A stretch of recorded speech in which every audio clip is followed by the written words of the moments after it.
Well, it's another afternoon after the night before this time, rather than the morning after. Here I am in central Prague on Charles Bridge, the day after the Europa Conference League final between Fiorentina and West Ham United. Boy, oh boy, what a night it was. We're European champions. Hasn't really quite sunk in yet. You know when you know it's happened, and yet you kind of, yeah, as some people have said, some of my friends have said, we're still waiting for the VAR decision to be announced that Jared Bowen was offside for that second goal. It's just been the most phenomenal of trips. You know, most of the trips that we've had in Europe this season have been fantastic, and I've done as many as I could, not as many as other people. Did Anderlecht, did Cyprus, did Ghent, did Alkmaar, and of course I've done the final here in Prague. And it's been a fantastic journey, and I've loved every single minute of it. Cost an arm and a leg, but you know what? We're European champions, and it's been absolutely worthwhile. The game itself, first half, it was we waited so long to get into a final, and it was such a poor game. And not so much, I know people who were saying, I saw some of the messages at half time that people were having a go at the team, for not getting involved, etc. But you've got to put that down to the Italians and their tactics, their dark arts, stopping the game of play, going down at the touch of a feather, pulling off niggly little fouls to put us off our stride. And it got to us, we couldn't get into the game, we couldn't get into our stride, couldn't get any passing going on. We looked a little bit nervous as the first half kept going on, and it was just awful. Really, really awful. For a final, it was a really awful first half. And then, of course, the thing that we wanted to see was the referee take control of it. We wanted the referee to sort of stamp his authority on the game, the officials. The lineswoman on our side was awful. And I don't know so much about the linesman on the other side, but the referee and the lineswoman were really, really just not, they're not at the level that they should be to be refereeing, to be officiating a final. And they allowed it to happen. And not that I'm condoning it, but that's probably why a lot of our fans started to throw things, because everything was going against us. Really poor decision making by the referee, really poor decision making by the lineswoman. And the fans were getting fed up with it. It's like, hang on a minute, this is a final. It felt in the first half that we're going to be cheated out of winning the final. It changed in the second half. The referee still didn't book anyone, but it felt a little bit more even in the second half with the referee. He started to give us some things to go our way, decisions, but the first half was just, and it was exactly what the Italian team wanted. They wanted to knock us off our stride. They wanted to, stop us from trying to sort of put any passing together, and that was the thing that was really quite frustrating about the game. But we got through it. We got through the first half, and then come the second half and the decision to give a penalty. How long did they take? And again, as people were saying, it looked like they were trying to find all the reasons not to give a penalty over the reasons why they should have done it. It was a clear penalty, and Ben Rama was superb in his spot kick. He's been superb in his spot kick taking all season, and that was a fantastic goal, and it put us on the up. But we just lost that momentary concentration and allowed them back in it almost immediately, which was a bit of a sucker punch. And I don't know what a lot of people were thinking at the time. My thoughts were, oh dear, this is where it could slip away from us, because we still, a lot of the players that we had on the pitch, a lot of endeavour, but they just weren't clicking. Our central midfield and Paquetá, Souček and Declan just weren't clicking enough. Antonio, I know he fell over a lot, but he fell over a lot. He didn't get fouled. Our defence was good, our defence was solid. And then when we lost Zuma, a lot of people thought, oh no, here we go, this could really be it. But then Kehrer came in, and all credit to a player that's been much maligned this season.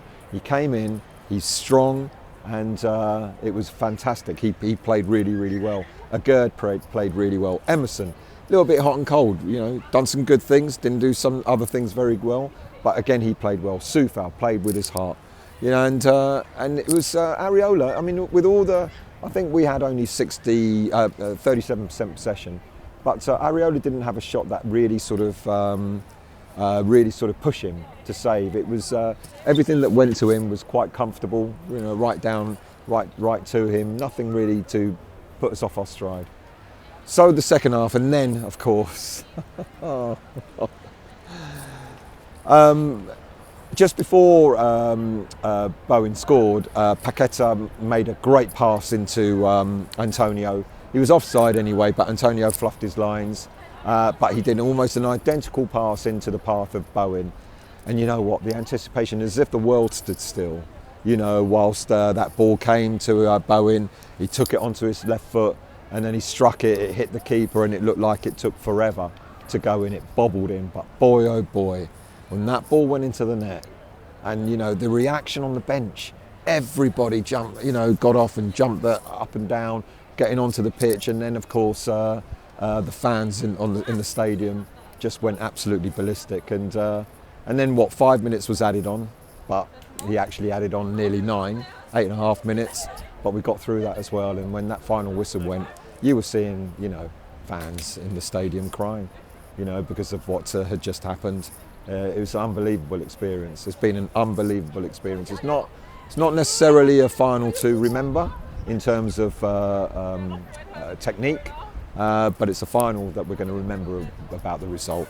Winning it in normal time was just the icing on the cake. Scoring a goal in the 90th minute was superb. We did it at Alkmaar. We did it again against Fiorentina. And all credit to the team. We stuck in there. When I think about the teams that we played in Europe over the last 2 seasons, we've played Northern European teams, we've played French teams, we've played Spanish teams, etc. And we were able to handle those sorts of teams. This is the first Italian team that we've played at any level of the 2 competitions we've been in over the last 2 seasons. And it's a completely different. It was. Just the way they play. The irony is they've got some very talented players. If they decided to actually play football, they might have beaten us on Wednesday night. But they decided that they were going to try and win the game by niggly fouls, rolling over when they were, as if they were shot down by a sniper. It was horrible. It kept breaking the game up. But that's what they wanted. They wanted that to happen. Their tactics were working for them. They wanted us to get frustrated. They wanted us to start putting in horrible fouls, etc., so that they could have the advantage. And thankfully, we held our nerve, and we saw it through. And it was just an unbelievable experience. I'll never forget it. I'm so privileged. I'm so lucky to have had a ticket to be inside the stadium. I'll never forget it. And it will live long in the memory. What happens next? Well, if you watch my show on Monday night, the West Ham Weekly, I said, what would it mean for West Ham United to win this trophy? Now, we can look at the transfer market and we can go for a slightly better or a better calibre of footballer in order to compensate for maybe some of the players that might be leaving the club.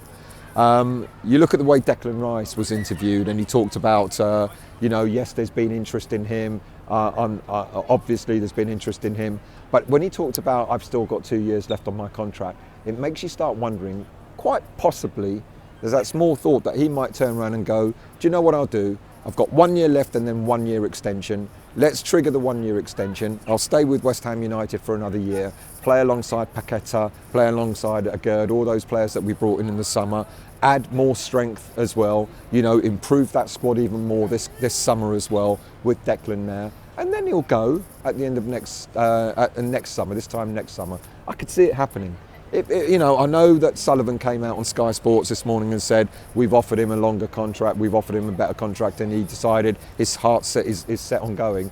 His heart was set on going before we won this. Look how much it meant to Declan Rice by lifting that trophy. He said he wants to win trophies. He's won it. He's won his first trophy at West Ham United. Who knows what will happen in the Europa League next season? We might go through. We might get through to the semis like we did last season. We might go out early. We might drop down to the Europa Conference. Who knows? But I just wonder if Declan will look around him and go, do you know what? Why not? Why not 1 more year? He talked about his love for the club. He knows he's adored. You know, he will not get the adulation that he gets at West Ham from any other club. He might be at a bigger club, no guarantee he'll win any trophies at a bigger club. Who knows? You know, he might go to Arsenal or Man City or whatever and end up, you know, being knocked out in the Champions League, you know, in the group stages or something like that. There's no guarantee. I know there's no guarantee for winning a trophy anywhere, but hey, he's done it at West Ham United. And why not see another season? Extend that contract for another year so that we can sell him for 80, 90 million pounds next summer. And I just wonder, there might be that little, you know, little hope, I guess, that he might. And I hope he does. If he doesn't, if he goes, we wish him all the best. He's been a great loyal servant to West Ham. He knows he's adored here. He'll never be adored at any other club like he has been at West Ham, and that might play a factor as well. Moyes, look, Moyes can now do whatever he wants to do with his head held high. He says he's got more he wants to do at West Ham. So all this talk about him going, being sacked and all that sort of stuff, I think that's out the window now. I think Moyes is here to stay. He's got one more year left on his contract. He's quite likely to see that through. The only possibility is the fact that the Celtic job is available. And I know apparently Brendan Rodgers is being considered for that role, or certainly in the newspapers and social media is being considered for that role. But you never know. You know, they might want Moyes to go there, but Moyes, we know, can actually stay at West Ham for another season, and he can see his contract out there. All the Moyes out people, well, you think what you want to think. You know, this man is going to go down as a legend. 6th place, 7th place, semi-final place, and now a winner in a European competition. You know, we talk about next level. This is next level, you know, and I know the season hasn't been so great in the Premier League, but I don't think we're going to have as bad a season next season as we did this season. You know, bringing in 8 players, trying to settle them in, etc. Yes, it's taken longer than it should, but, you know, at the end of the day, we've had success. It's brought success. Spending the 160, 170 million pounds in the transfer market has brought victory. It's brought success. It's brought us a cup, first cup since 1980. It's brought us a cup. We're back in European football again. That's more money in the coffers, etc. It's paid for itself, or it will pay for itself in the long run. So that's going to be answered. Director of football? Well, let's see, shall we? Let's see, because now, if Sullivan thought that it was all his money was wasted, I doubt he'll be thinking that now, given that we've got a trophy in the cabinet. So maybe we won't get a director of football. That would be interesting to see what happens there.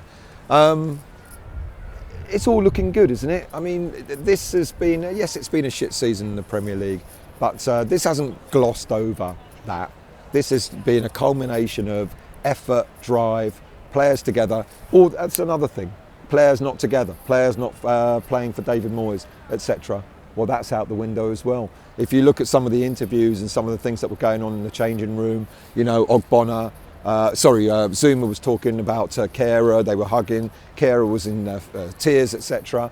And, Zuma said there's a togetherness, we're together, we're all together. There is a togetherness. You know, sometimes we get carried away with what social media wants us to believe is happening, you know, and sometimes we've just got to take it all with a little bit of pinch of salt. And I think now we take it all with a pinch of salt. We don't believe all the hype. We just believe what's actually in front of us, what's real.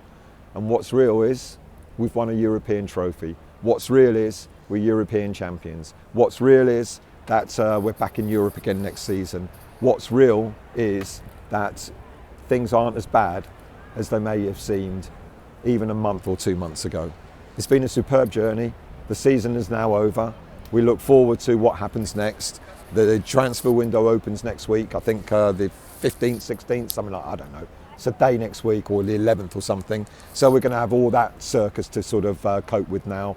And there will continue to be speculation about Declan Rice. There'll be speculation about other players. Scamacca was there. He was celebrating with all the players as well.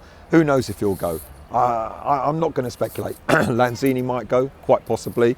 I think maybe Antonio might go. And maybe Scamacca might be kept. We don't know. Let's see what happens now. But I'm sure the circus is going to be rolling and rolling and rolling.